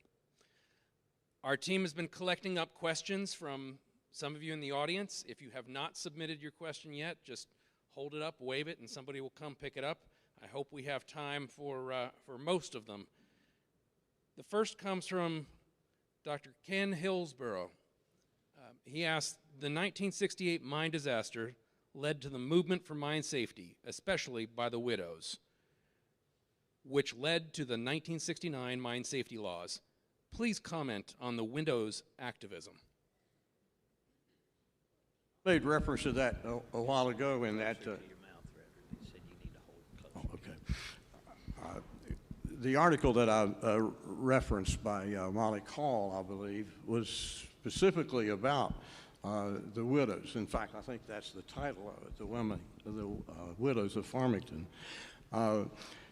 They responded quickly and mobilized and organized to make several things happen. One, to be able to care for the kind of resources that may have been coming together, but with the help and the encouragement, of course, with the union and others, these women who probably had never gotten before, maybe never held a microphone in front of their face, perhaps never traveled beyond the border of West Virginia, suddenly showed up in Washington, D.C. and sat before panels of congressmen and senators. Yeah, many didn't drive a car, as Gary just pointed out.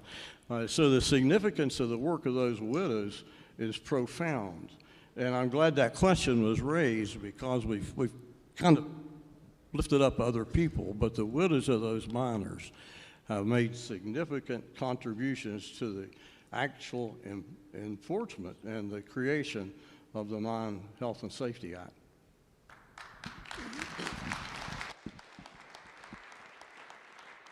I'll just briefly say, if you have to choose between a fight of a miner or the fight of the miner's wife, take the fight of the miner every time, because those widows, from what I've studied and read, marched on Capitol Hill, was led by a little lady about yay tall named Sarah Kazanowski, and they were not going to take no for an answer, and they was there because they didn't want other families to suffer the tragedy that they've suffered. The next question comes from Denise Sante Wilson. What do the asterisks by the names mean? I can answer that. That means those are the unrecovered miners that their body was never recovered. That is their permanent resting place. Karen Morris Taylor asked, for many years, coal companies controlled which doctors coal miners could see after accidents.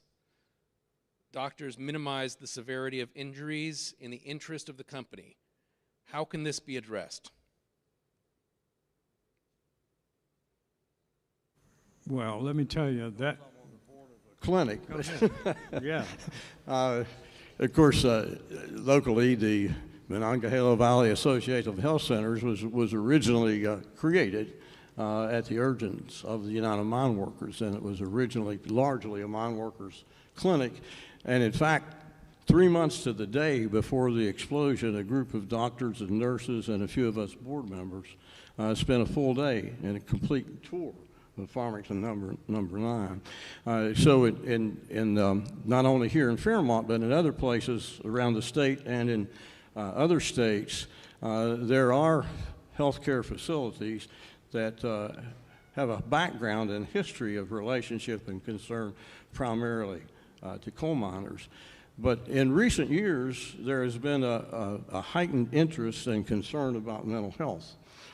And I think doctors and other providers are being trained and encouraged more than in the past to be sensitive to all of the mental health needs and the traumas that people experience and will carry forever in harsh ways unless they are dealt with helpfully and hopefully along the way.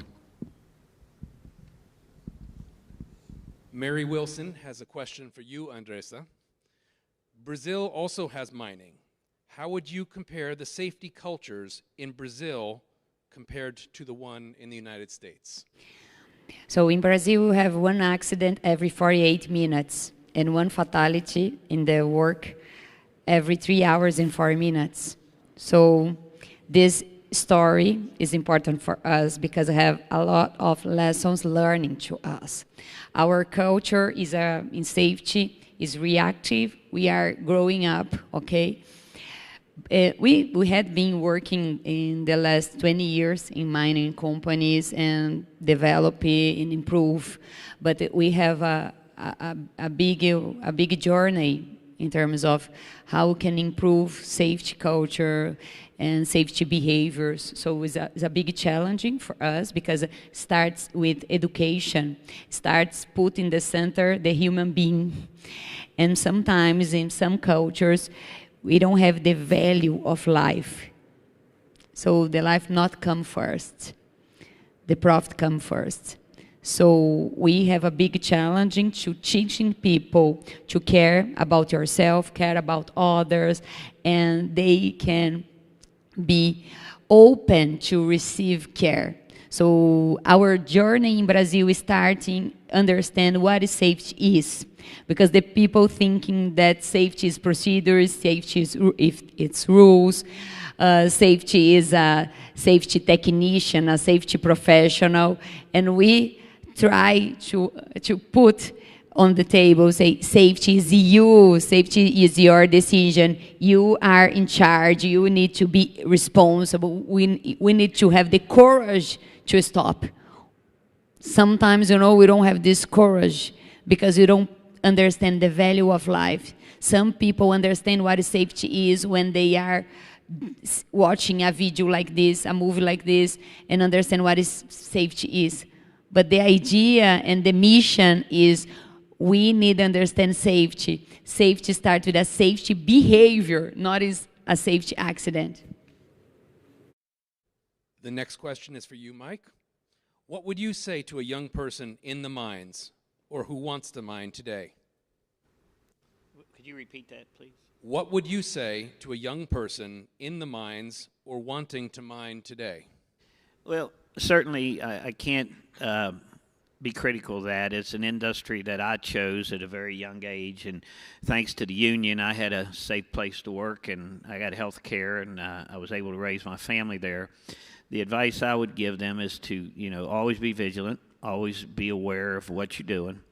And when I would do safety talks at the mine, when I would go from section to section and I'd see somebody maybe taking just a little shortcut or something, I would tell them, you got to think more about your family, maybe less about yourself, because, you know, sometimes when we're young, we think we're invincible and we can't get hurt. But, you know, at that age, you're usually raising young children, and always try to tell them to think of their kids, think of their parents, think of everybody they love around them, and that should give you a daggone good reason to make sure you get to go home safe at night. And if you keep that in mind, you'll have a good career. Join the union, number one, and make sure you're at a union mine so you can stand up for your safety rights and protect yourself and protect your coworkers.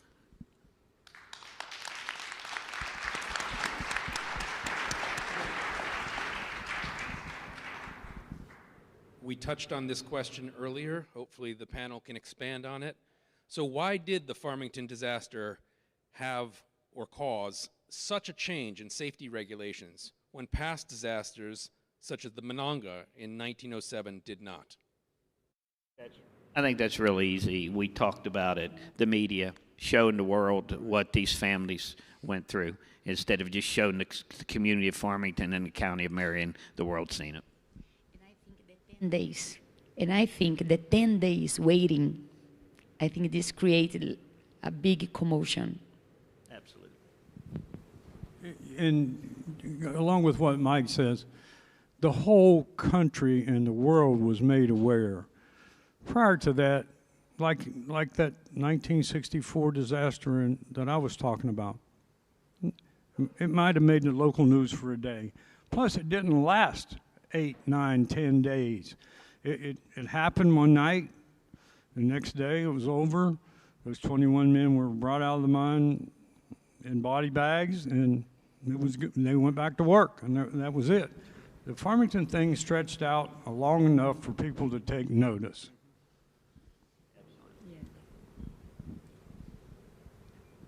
Ladies and gentlemen, please join me in thanking our panelists for their contributions tonight. Really enjoyed it. Thank you. I'm honored to be here.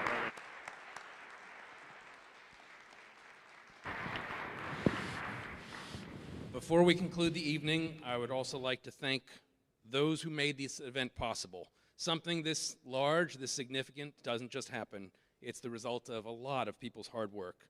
First and foremost, our Brazilian friends, Andressa, Fabio, Johnny, and Bobby, for making this moving documentary and choosing to premiere the English version here in Marion County, West Virginia. Thank you.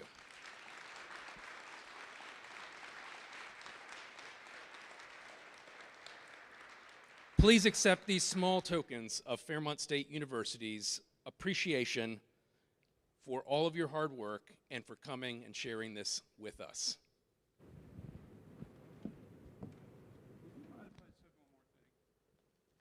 Go right ahead, sir.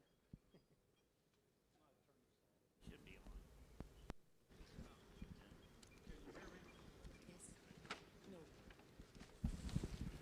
Hello? Okay. Let me tell you, we have made strides in mine in safety, but I can tell you we're under attack. We're under attack by the federal government. If you have a telephone, and I know everybody's got one probably in their pocket, you call your senators, you call your congressman, and you tell them you are not going to put up with taking away the regulations that save people's lives.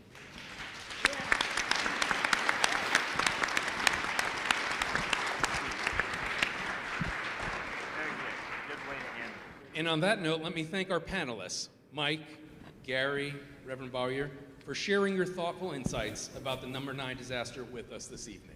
Thank you.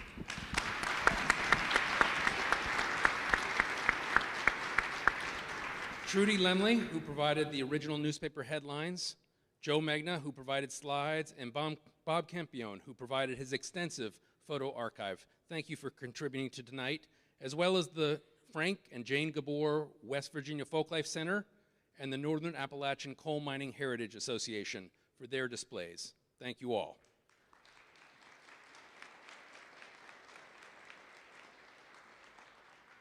Casey Ketterman, Austin Bosgraf, Ashton Loudon, all of the students, especially the ones who ran to get those extra 120 seats. Thank you, as well as Jesse Sharps, Keeley Stiles, and the amazing communication, marketing, and creative team who helped get the word out. Clearly, they were very effective.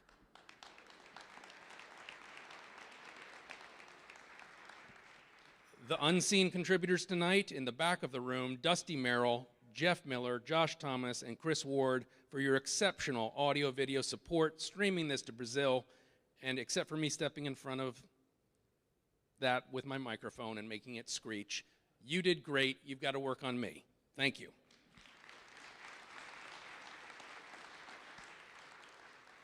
Guy Ward and Chad Francis, thank you for your assistance in arranging the event. A special shout out to Tiffany Rochella, who organized tonight's event. And finally, thank you to all of you who braved this cold night to come to campus and attend this premiere. You're now invited to attend a reception hosted by Fairmont State University. Have a good and safe evening. Thank you. I can call you at my door.